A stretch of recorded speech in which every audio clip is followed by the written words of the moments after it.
नमस्कार, मैं श्रुति सिंह। स्वागत है आप सभी का इनसाइड झारखंड न्यूज के इस बुलेटिन में। चलिए जानते हैं आज की खबरों के बारे में। खबरों की शुरुआत करते हैं राजधानी रांची से। विगत दिनों से झारखंड मुक्ति मोर्चा के सुप्रीमो दिशोम गुरु शिबू सोरेन गंभीर रूप से अस्वस्थ होने के कारण दिल्ली के अस्पताल में इलाजरत है। उनके शीघ्र स्वस्थ होने के कामना को लेकर झारखंड वासी प्रार्थना दुआ कर रहे हैं।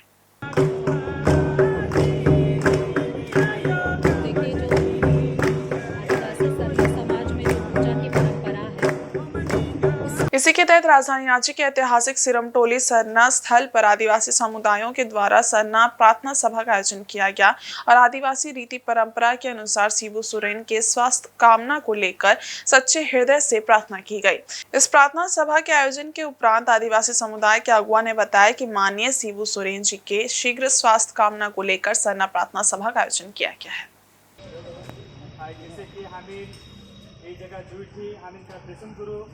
शिबू सोरेन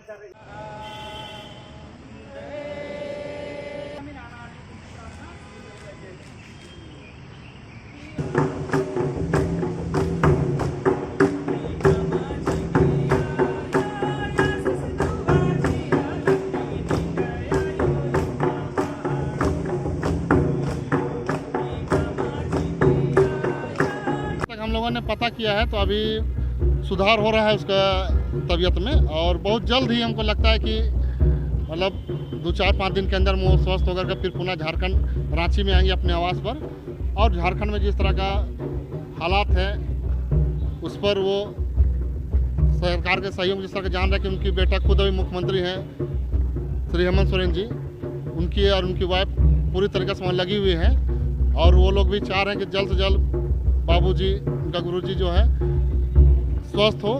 और इसी के लेकर के आज बहुत सारे कार्यक्रम को भी रद्द किया गया है। जैसे देखें तो अभी कल का जो पूजा था जगन्नाथपुर मेला का, उसमें वो सम्मिलित नहीं हो पाए। बस इन्हीं कारण से लोग, पूरे झारखंड के लोग चिंतित है कि जल्दी से जल्दी दिशम गुरु शिबू सोरेन स्वस्थ हो जाए और झारखंड में पुनः लौटे। यही आशा और उम्मीद के साथ हम लोग आज सरना प्रार्थना सभा और चांडिल प्रखंड के पालगम स्थित प्राथमिक विद्यालय में पालगम धूनाबुरु में स्पंज आयरन कंपनी खोलने को लेकर पर्यावरण स्वीकृति को लेकर जन सुनवाई का आयोजन किया गया था, जिसमें ग्रामीण विरोध करते हुए शामिल नहीं हुए थे। धूनाबुरु पंचायत के ग्रामीणों ने पालगम मोड़ पर ही आयरन स्पंज कंपनी खोलने के विरोध में 1 दिवसीय धरना प्रदर्शन किया। जन सुनवाई में ग्रामीण उपस्थित नहीं होने पर कार्यक्रम स्थगित किया गया। पालगम धूनाबुरु में स्पंज आयरन कंपनी खोलने को लेकर धूनाबुरु पंचायत के ग्रामीण नाराज हैं। वहीं जन सुनवाई में ग्रामीण शामिल नहीं हुए। ग्रामीणों ने बताया कि पालगम धूनाबुरु स्थित बंद पड़े डिजाइन विद्युत लिमिटेड में स्पंज आयरन कंपनी खोलने के लिए जन सुनवाई का आयोजन किया गया था, जिसका धूनाबुरु पंचायत के पालगम, छतरडी, धूनाबुरु, सोनालटांड, रायडी, बालेडी आदि गांव के लोगों ने जोरदार विरोध किया। ग्रामीणों ने बताया कि यहां पर स्पंज आयरन कंपनी खोलने से पूरा क्षेत्र प्रदूषित हो जाएगा। नहीं देंगे, नहीं देंगे, नहीं देंगे। हम लोग किसी भी हाल में स्पंज आयरन खोलने नहीं देंगे। में जो कंपनी के द्वारा जो हेयरिंग रखा गया था उसमें जोरदार विरोध किया गया। पूरा हम लोग का पंचायत का महिला पुरुष सभी आके इसका विरोध किया, जोर शोर विरोध किया। हम लोग खोलने नहीं देंगे क्योंकि यहाँ पर गांव के बीचों बीच कंपनी खोलने जा रहा है कि चारों तरफ गांव फैला हुआ है। हम लोग का जनसंख्या कम से कम यहाँ पर लगभग 5000 से ज़्यादा ही होगा, से कम तो होगा नहीं, जिसमें हम लोग खेती बाड़ी का एकदम खेती बाड़ी होगा नहीं, पूरा बर्बाद हो जाएगा। इसलिए पूरा फुल विरोध है हम लोग का, पूरा पंचायत का विरोध है। क्या नाम है? मेरा दुर्गा चरण महतो नाम है। आज विरोध प्रदर्शन इसलिए रखा गया है कि यहाँ पर आयरन स्पंज का फैक्ट्री बनेगा और सारा प्रशासन इसमें प्रयास किए थे। हम लोग का ये है कि यहाँ अगर आयरन स्पंज फैक्ट्री बनेगा तो ये प्रदूषण हो जाएगा, यहाँ कोई भी अनाज उत्पन्न नहीं होगा, साग सब्जी नहीं होगा, सब काला हो जाएगा। इसलिए हम लोग का विरोध है, यहाँ किसी भी प्रकार का आयरन स्पंज कंपनी नहीं बैठने देंगे। इसका आज हम लोग विरोध कर रहे हैं। झारखंड के जनक और राज्यसभा सांसद आदरणीय दिशोम गुरु शिबू सोरेन के शीघ्र स्वास्थ्य होने की कामना को लेकर रविवार को जिला संयोजक मंडली के द्वारा साक्षी पुराना कोट स्थित कचहरी बाबा शिव मंदिर परिसर में विशेष पूजा अर्चना का आयोजन किया गया।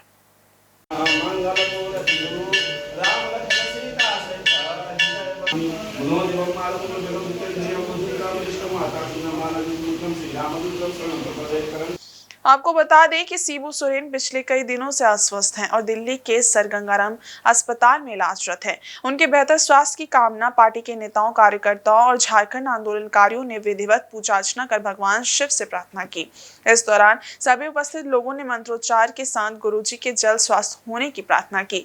इस मौके पर झारखंड मुक्ति मोर्चा के केंद्रीय सदस्य प्रमोद लाल शेख, बदरुद्दीन, झारखंड आंदोलनकारी अजय रजक सहित बड़ी संख्या में झामुमो कार्यकर्ता और आम नागरिक उपस्थित थे। पूजा अर्चना के बाद कार्यकर्ताओं ने कहा कि दिशोम गुरु शिबू सोरेन न केवल झारखंड के संस्थापक नेताओं में से एक हैं, बल्कि राज्य की आत्मा और पहचान है। पूरा झारखंड उनके शीघ्र स्वस्थ होने की कामना कर रहा है। कार्यक्रम शांतिपूर्ण और श्रद्धा भाव के साथ संपन्न हुआ, जिसमें हर वर्ग के लोगों ने भाग लेकर एकजुटता और सम्मान का संदेश दिया। पंचाक्षरमिदं पूर्णमेव पठेति सन्निधौ शिवलोकमाप्नोति शिवेन सह मोदते आस्ते ग्रीष्मं स्यात् कजलं सिन्धुपात्रेषु तरुणसखा लेखनी पत्रमुर्वी लिखितयदि गृहीत्वा शारदा सर्वकालं तत्ते। निर्माता माननीय दिशम गुरु शिबू सोरेन के तबीयत बिगड़ने के कारण आज हमारे पूरे झारखंड में मंदिर हो, मस्जिद हो, चर्च हो, आज हम लोग कचहरी बाबा, भोले बाबा के मंदिर में उनसे प्रार्थना कर रहे भगवान से कि जल्द से जल्द हमारे दिशम गुरु शिबू सोरेन को ठीक करे ताकि वो झारखंड लौटे और यहाँ जनता की आवाज़ को बुलंद करे। सरायकेला में लगने वाले पारंपरिक रथ मेले का शुभारंभ रविवार को हुआ। कार्यक्रम में मुख्य अतिथि के रूप में खरसावां विधानसभा क्षेत्र के विधायक दशरथ कागराई, विशिष्ट अतिथि के रूप में राजा प्रताप आदित्य सिंह उपस्थित रहे। मुख्य अतिथि एवं विशिष्ट अतिथियों द्वारा मेले का उद्घाटन फीता काट कर किया गया। कार्यक्रम के दौरान मुख्य अतिथि ने कहा कि कला संस्कृति का संरक्षण करना सरकार का दायित्व है।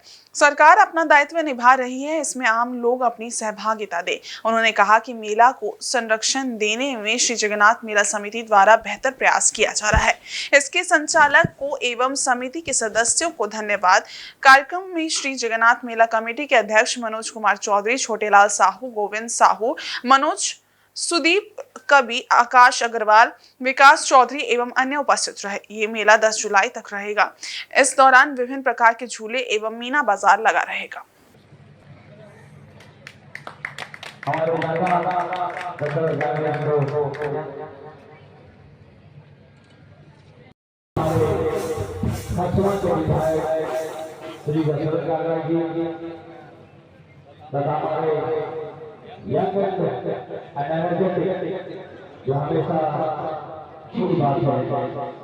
झारखंड गठन होने के बाद इस जिला का निर्माण भी है और सरायकेला खरसावां जिला छोटा जिला होने के कारण भी कि अपने राज्य में, अपने देश में और अपने देश से बाहर विदेशों में भी सरायकेला खरसावां जिला का नाम को यहाँ के आगंतुकों के द्वारा, यहाँ के कलाकारों के द्वारा, यहाँ के खिलाड़ियों के द्वारा इस सरायकेला खरसावां जिला का नाम को अंतर्राष्ट्रीय स्तर पर पहचान दिलाने में सफल हुए।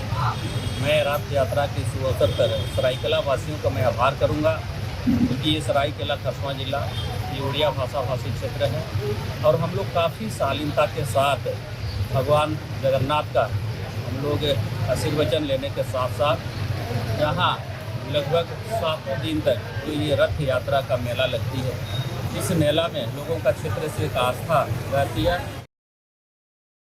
जमशेदपुर में ट्रांसजेंडर समुदाय के उत्थान और सामाजिक समावेशन को बढ़ावा देने के उद्देश्य से उत्थान CBO द्वारा रविवार को एक विशेष ट्रांसजेंडर फुटबॉल मैच का आयोजन किया गया। यह आयोजन प्राइड मंथ सेलिब्रेशन के तहत रामदास भट्टा कम्युनिटी सेंटर मैदान में संपन्न हुआ। इस कार्यक्रम का शुभारंभ विधायक मंगल कालिंदी ने फुटबॉल में किक मारकर किया। उन्होंने दोनों टीमों के खिलाड़ियों से मुलाकात कर उनका उत्साहवर्धन किया और समाज में ट्रांसजेंडर समुदाय के प्रति सम्मान और बराबरी की भावना बनाए रखने की अपील की। इस रोमांचक मैच में जमशेदपुर और चाईबासा की ट्रांसजेंडर खिलाड़ियों की टीमों ने भाग लिया। भारी बारिश के बीच दोपहर में शुरू हुआ मैच दोनों टीमों ने शानदार खेल का प्रदर्शन किया। मैच के अंत में विजेता टीम को सम्मानित किया गया। उत्थान CBO पिछले कई वर्षों से ट्रांसजेंडर समुदाय के अधिकारों, शिक्षा, स्वास्थ्य और सामाजिक समावेशन के क्षेत्र में कार्य कर रही है। संस्थान का उद्देश्य है कि समाज में ट्रांसजेंडर समुदाय को समान अवसर और सम्मान मिले। इस आयोजन के माध्यम से संस्थान ने एक बार फिर से ये संदेश दिया कि खेल के माध्यम से सामाजिक दूरी को कम किया जा सकता है और सभी को मुख्य धारा से जोड़ा जा सकता है। इस आयोजन में ट्रांसजेंडर समुदाय के लिए न केवल एक खेल प्रतिस्पर्धा था बल्कि एक बड़े सामाजिक संदेश को भी जन जन तक पहुंचाने का प्रयास था।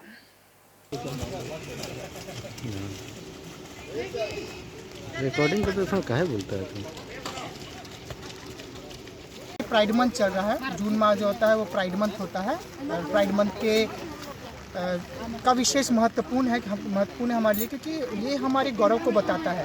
तो आज एसजीबी के सहयोग से हम ट्रांसजेंडर टूर्नामेंट पहली बार झारखंड में हम करने जा रहे हैं, जिसमें एसजीबी के योगदान से इनको टी शर्ट, जूता, बॉल और जो भी आप देख रहे सारा एसजीबी के ब्रांड के माध्यम से मिला और उत्थान संस्था ऑर्गेनाइज कर रही है। और ये बहुत बड़ी बात है कि ट्रांसजेंडर जो है खेल के जगत में भी आगे बढ़ रहे हैं, क्योंकि हमेशा ट्रांसजेंडर समुदाय को विभिन्न क्षेत्रों में ही देखते हैं, क्योंकि सड़कों पे मांगना या ट्रेनों में मांगना या जो हमारी बधाई प्रथा है उस पर ही ज़रा हम लोग रुचि रखते हैं। लेकिन खेल के जगत में पहली बार झारखंड में ट्रांसजेंडर समुदाय आगे बढ़ कर के हिस्सा लिया है और ये बहुत बड़ी बात है, हमारे लिए गर्व की बात है कि हमारा समुदाय खेल के जगत में आगे बढ़ रहे हैं। आने वाले समय में हो सकता है कि इस टीम को हम पूरे झारखंड से लेकर के दूसरे राज्यों तक भी लेकर के जाएं। कितने इसमें भाग लिए हैं?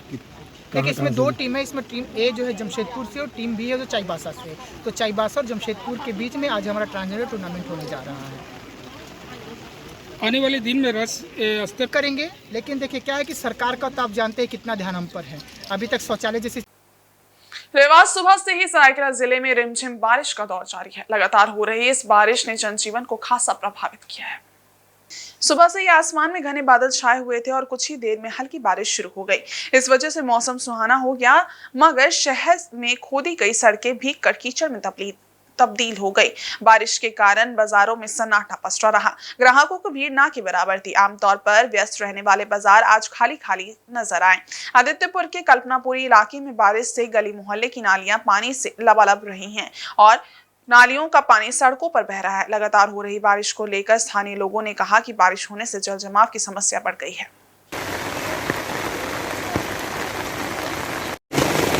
दुकानदारी पानी में तो कहाँ चल रहा है बताइए। 2-3 दिन से बारिश हो रहा, ग्राहक ही नहीं है। इसे अभी हम लोग का तो हालत खराब है, अभी उठाना पड़ेगा लगता है। जिला प्रशासन और नगर निगम की टीम ने कल देर रात रांची शहर के वर्षा प्रभावित इलाकों का दौरा किया। पिछले कुछ दिनों से जिले में लगातार हो रही भारी वर्षा के कारण शहर के कई क्षेत्रों में बाढ़ जैसी स्थिति उत्पन्न हो गई है। स्थिति की गंभीरता को देखते हुए उपायुक्त सह जिला दंडाधिकारी रांची नगर निगम सहित अन्य विभागीय पदाधिकारियों के साथ प्रभावित क्षेत्रों का स्थलीय निरीक्षण किया गया। निरीक्षण के क्रम में उपायुक्त मंजुनाथ भजंत्री ने पंसील नगर, बांधगाड़ी एवं सेवा सदन के आसपास प्रभावित इलाकों का दौरा किया। इस दौरान उन्होंने संबंधित पदाधिकारियों से क्षेत्र की वर्तमान स्थिति की विस्तृत जानकारी प्राप्त की एवं किसी प्रकार की जानहानि न हो इसके लिए आवश्यक दिशा निर्देश दिए। उपायुक्त द्वारा सभी संबंधित एजेंसियों को आपसी समन्वय के साथ तकनीकी पहलुओं को ध्यान में रख हुए योजना तैयार कर कार्य करने का निर्देश दिया गया। उपायुक्त मंजुनाथ भजंत्री द्वारा भारी बारिश से प्रभावित क्षेत्रों में जल जमाव की स्थिति, नालों की सफाई, पानी निकासी की व्यवस्था का जायजा लिया गया। पंचशील नगर और बांधगाड़ी से प्रभावित क्षेत्र का दौरा करने के बाद उन्होंने राजस्व नक्शा के अनुसार मापी कर अतिक्रमणकारियों के खिलाफ कार्रवाई करने के निर्देश दिए। नगर निगम की इंफ्रास्ट्रक्चर टीम द्वारा भी निगम के नाले एवं रोड पर अतिक्रमण करने वालों पर मापी कर कार्रवाई की जाएगी। सेवा सदन के पास वर्षा प्रभावित क्षेत्र का जायजा लेते हुए उपायुक्त मंजुनाथ भजंत्री ने स्थानीय लोगों से बातचीत की। लोगों की समस्या को ध्यान पूर्वक सुनते हुए उन्होंने जिला प्रशासन और नगर निगम की टीम द्वारा कार्य योजना तैयार कर समस्या के समाधान की बात कही। उसको डाल दे फ्रेश पानी, हमेशा उसमें रोड के ऊपर पानी जाए, कभी नाली में पानी जाए। बारिश के मौसम में यहाँ लगातार शिकायतें आ रही हैं कि विशेषकर यहाँ पंचशील नगर में और अन्य सेवा सदन क्षेत्र में भी कि यहाँ पानी जमावट हो जाती है, जिसकी वजह से लोगों को समस्या हो रही। तो उसी को देखते हुए हम लोगों ने सभी जिला प्रशासन, नगर निगम और रोड्स डिपार्टमेंट सब लोग आके मुआयना कर रहे हैं। तो इसको देखने से अभी हम लोग 4 अप्रोच इसमें काम करेंगे। सबसे पहले तो हम लोग जो हमारे राजस्व का जो मैप जो है, जो रेवेन्यू डिपार्टमेंट के हम लोगों का मैप जो है, जो नदी का यहाँ मैप है, तो उसके अनुसार हम लोग संपूर्ण एक बार मेजरमेंट करवा के जो भी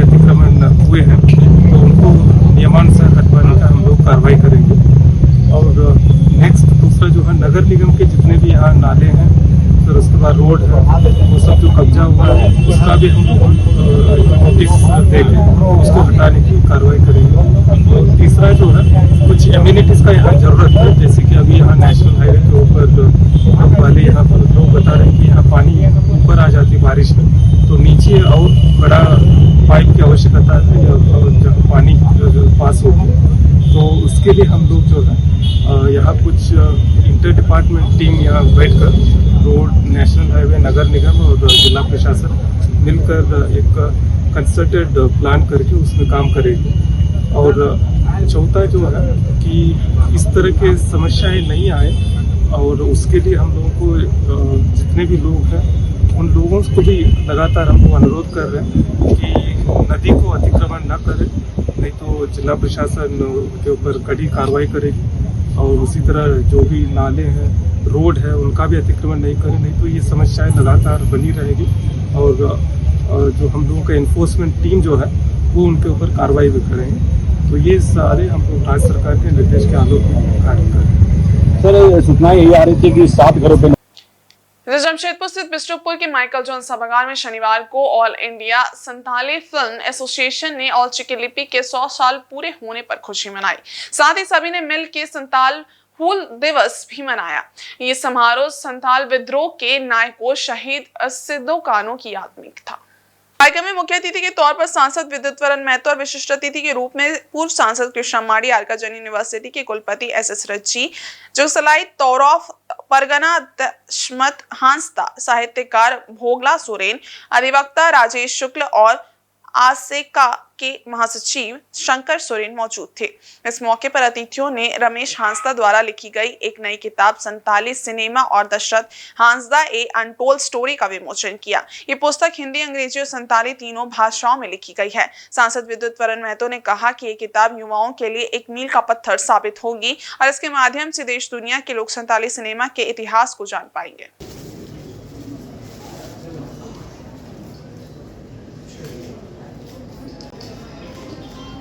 आज ऑल चिकी लिपि का 100वां साल समारोह साथ ही साथ वहाँ का याद में, उसके साथ आज मेरे लिखी पुस्तक संताली सिनेमा का इतिहास संबंधित 3 भाषा में आज इसका विमोचन हुआ है।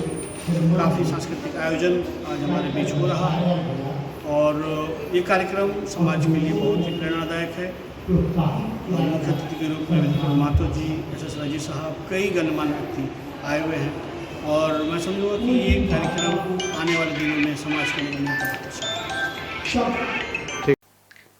इधर झारखंड भाजपा के पूर्व प्रदेश अध्यक्ष डॉक्टर दिनेश आनंद गोस्वामी ने झारखंड की बिगड़ती शिक्षा व्यवस्था पर राज्य सरकार को आड़े हाथों लिया है।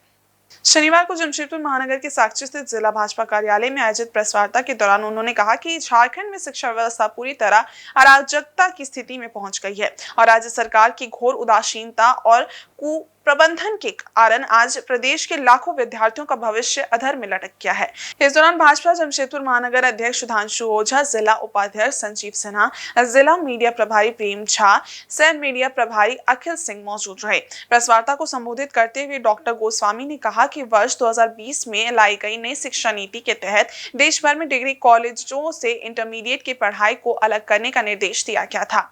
इस नीति के तहत राज्यों को स्कूलों को अपग्रेड कर इंटर की पढ़ाई की अलग व्यवस्था करने की जिम्मेदारी दी गई। अन्य विभिन्न राज्यों में ये कार्य समय रहते कर लिया गया, लेकिन झारखंड की हेमंत सोरेन सरकार ने पिछले 5.5 वर्षों में पर्याप्त आधारभूत संरचनाओं का विकास नहीं किया एवं शिक्षकों की बहाली में भी रुचि नहीं दिखाई। उन्होंने कहा कि झारखंड में इस वर्ष मैट्रिक परीक्षा में पास हुए 4 लाख से अधिक विद्यार्थी फर्स्ट ईयर एडमिशन के लिए दर दर भटक रहे हैं। डिग्री कॉलेजों ने इंटरमीडिएट के दाखिले बंद कर दिए हैं, परंतु राज्य सरकार ये स्पष्ट करने में असमर्थ है कि इन विद्यार्थियों का एडमिशन कहां और कैसे होगा।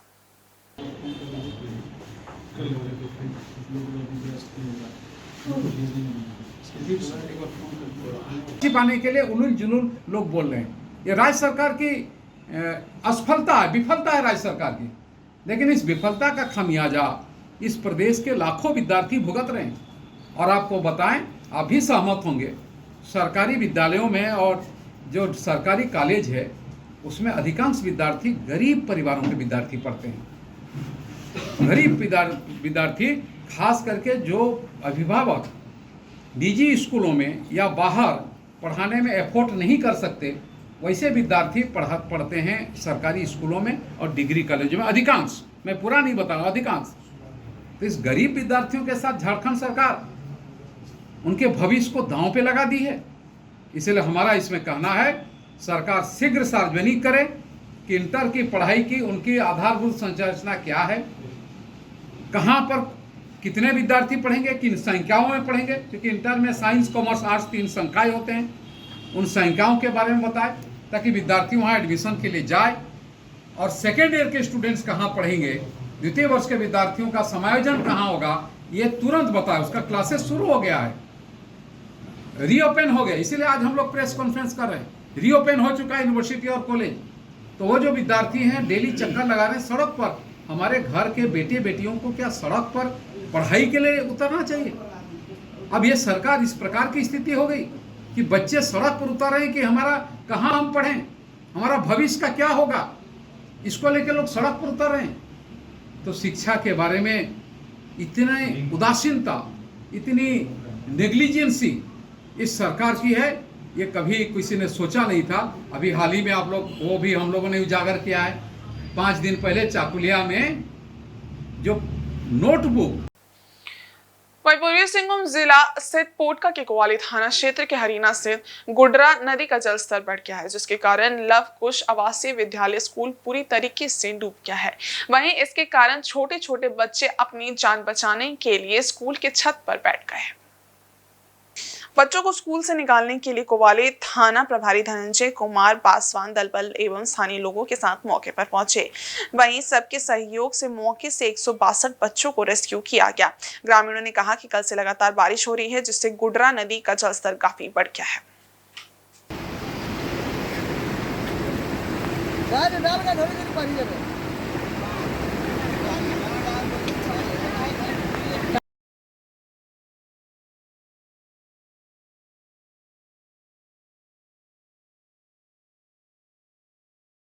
बारिश कल शाम से हो रहा है, पूरा रात भर हुआ है। बहुत दिक्कत हो रहा है, नदी पानी बहुत आया है, पुल का पास पहुंच गया है, वही सब हो रहा है। घर भी एक दो मिट्टी का गिरा हुआ है। अचानक बढ़ गया पानी। अचानक पानी जब तो अचानक आ गया ना, शाम से तो थोड़ा थोड़ा गिर रहा था बहुत पहले से, कल तो पूरा स्पीड पानी किया, रात भर किया पानी। अभी झोड़ में बारिश से आ करके मतलब बढ़ गया है, नवे में पानी चढ़ गया इसकल तरह। अभी वहाँ से बच्चा को निकल रहा है, यही बात है। कैसे निकाला जा रहा है? आदमी रस्सी पकड़ करके उन लोग को, जो बड़ा आदमी है वो लोग रस्सी पकड़ा हुआ है और वो लोग बच्चा को पकड़ करके निकल रहा है, इस तरफ से निकल रहा है। कितना बच्चा फंसा था? करीब स्कूल में तो लगभग 100 बच्चा ही है, सब बच्चा तो स्कूल में ही था, सब बच्चा को निकल गया अभी तक। अच्छा, अचानक कैसे हो गया? बारिश यहाँ आई है? बारिश से तो नदी है, ढांगन तरफ से बारिश बाढ़ आ रहा है, इन लोग को पता नहीं चला इतना पानी होगा बोल के। तो अभी बाढ़ तो पूरा बढ़ गया है। सुबह में इन लोग को रात 3 बजे पता चला कि बाढ़ बढ़ गया है, अभी हम लोग को निकलना है। और आज के इस बुलेटिन में बस इतना ही। कल फिर हाजिर होंगे कुछ और नई खबरों के साथ, तब तक के लिए देखते रहिए इनसाइड झारखंड न्यूज़। धन्यवाद।